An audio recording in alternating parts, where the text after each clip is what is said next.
Hello and welcome to the Round 20 2011 edition of the NRL Rewind. I am Phil Whitehead. We've got a lot to get through in this episode, the debut of the Rant of the Week and the Fearless Prediction, but of course let's get it all started with the weekly wrap. Friday night football got underway with the match between the Bulldogs and the Parramatta Eels. All the focus pre-match had been on Jared Hayne and how he would perform at 5'8", having struggled there previously. He produced a brilliant individual display, scoring Parramatta's only try and kicking the field goal that should have won them the game. However, it was the Bulldogs halfback Trent Hodkinson who would produce 2 field goals in the game for the second time in his short career, to steal both the win and man of the match honours. For the Eels, this was just the latest in a series of matches they've lost from seemingly unlosable positions. Friday's second game would be a 65-minute battle of attrition between 2 top 4 sides in the Melbourne Storm and Brisbane Broncos, with the result only put to bed in the final 15 minutes as the Storm finally managed to break Brisbane's resolve. This match really lived up to my expectations, and those who watched the Rewind last week should remember me declaring Melbourne would win this game comfortably. While the score 26-6 flattered the Storm, it also reinforced the gap between the top 3 sides and everyone else. Expect Brisbane to bounce back this week against Cronulla. The North Queensland Cowboys are proving they aren't the one-man band of the NRL, as they stormed over the top of the Gold Coast Titans for their second away win without injured captain Jonathan Thurston, this week after trailing 14-6 at the break. Though he's still some weeks away from returning to the field, it was Thurston who would inspire the Cowboys with an impromptu, passionate halftime address before returning to the stands to watch his team run in 4 tries to 1. Fullback Matthew Bowen and winger Ash Graham were standouts, with Graham scoring a double and playing a key role in a remarkable try to Gavin Cooper. The West Tigers still intend on playing a part in the finals this year, and they would have marked this match against a struggling Roosters as a must-win if they hope to be taken seriously in September. In what was an entertaining battle, the Tigers would welcome back Lottie Takiri with a 7-point win after trailing 12-8 at half-time. Amazingly, this was the first time in 12 seasons that the Roosters had played at Leichhardt Oval. The Newcastle Knights have moved back into the top 8 after a grinding 18-0 shutout of the Cronulla Sharks. Both teams went into the game undermanned, with the Knights missing Wes Nagama and Neville Costigan to injury, while the most influential omission was definitely Cronulla's captain and Dally M candidate, Paul Gallen, with a calf injury. The Sharks should have been able to score off the back of an 8-3 penalty count in the first half, and were unlucky not to have done so when the video referee ruled winger Nathan Stapleton had knocked on at the 30-minute mark. That decision took the wind out of the Sharks, and Newcastle would claim a gutsy win in spite of injuries to Jared Mullen and Richie Faoso.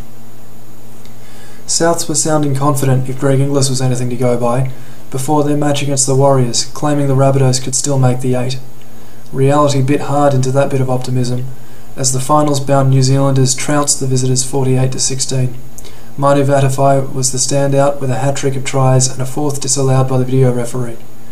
The Rabbitohs' defence out wide was somewhere between diabolical and appalling all afternoon, and it looks like it would take a minor miracle for them to turn their form around enough to extend their season by what will only be 1 week anyway. The next stop was the Central Coast and Blue Tongue Stadium, where the Manly Sea Eagles would coast to a 4-point win against the Penrith Panthers. Forget the scoreboard for this one. Manly never trailed, and a disallowed try to Daly Cherry Evans, coupled with a last-minute try to Panthers winger David Simmons, made the score closer than the match deserved to be. The Sea Eagles were ultra-impressive in defence and seemed to be playing within themselves, possibly with the aim of being the freshest team in the first week of the finals. The real upset of the round, and easily the game of the round, would be saved for last, with Canberra snatching an unlikely 24-19 win against a Dragons side that hasn't won in the ACT since 2000. A Jamie Soward field goal less than 2 minutes from full-time looked to have sealed the win, in spite of his unusually poor goal-kicking night, but Raiders fullback Josh Dugan would show why he's one of the game's hottest properties, with his second try adding some noticeable irony to Wayne Bennett's comment on the Footy Show that the Dragons should forfeit the match to Canberra, such was the apparent strength of their hoodoo. I'm guessing Wayne isn't laughing now. With this round completed, this is how the ladder is looking, with the Broncos now 2 wins clear of the Warriors and the 8th placed Knights 1 win clear of the Panthers and the Bulldogs. Parramatta's golden point loss means they're already relying on some pretty unlikely results from other teams to help them into the finals, while the minor premiership is looking like a 2-horse race between Manly and the Melbourne Storm. Now it's time for the rant of the week, and I'm just going to throw it out there that I can't possibly be the only one who's noticed this bizarre phenomenon in the wide world of professional sport, where teams who underachieve produce a disproportionate amount of complaints about referees, video referees, general officialdom around the league that they compete in. Now, why is this? Is it because perhaps these teams are simply not good enough to overcome bad decisions? That they need the 50-50 decisions to go their way every single time to be able to stand a chance against teams that are simply performing better than they are, simply more talented than they are, or simply just better prepared, better trained? It can't all be the fault of one call made by one man at one time in an 80-minute game. Brian Smith and Braithen Astor, I am looking squarely at you. I don't care if Todd Carney's pass was flat. And while we're on the subject of bad calls, can someone please explain to me how Stuart Raper can be in the position he's in when he determines that a call to not award a try to Daly Cherry Evans for Manly against Penrith was correct based on the way the ball was spinning when it was raked out of David Simmons' hand. It doesn't take a genius to work out the ball will spin one way when you rip it from the top, as it will when you rip it from the bottom. But his justification of the decision was that the way the ball was spinning meant that it had to be a knock-on. Yeah. Okay, so it's time for my fearless prediction for round 20 of the NRL season.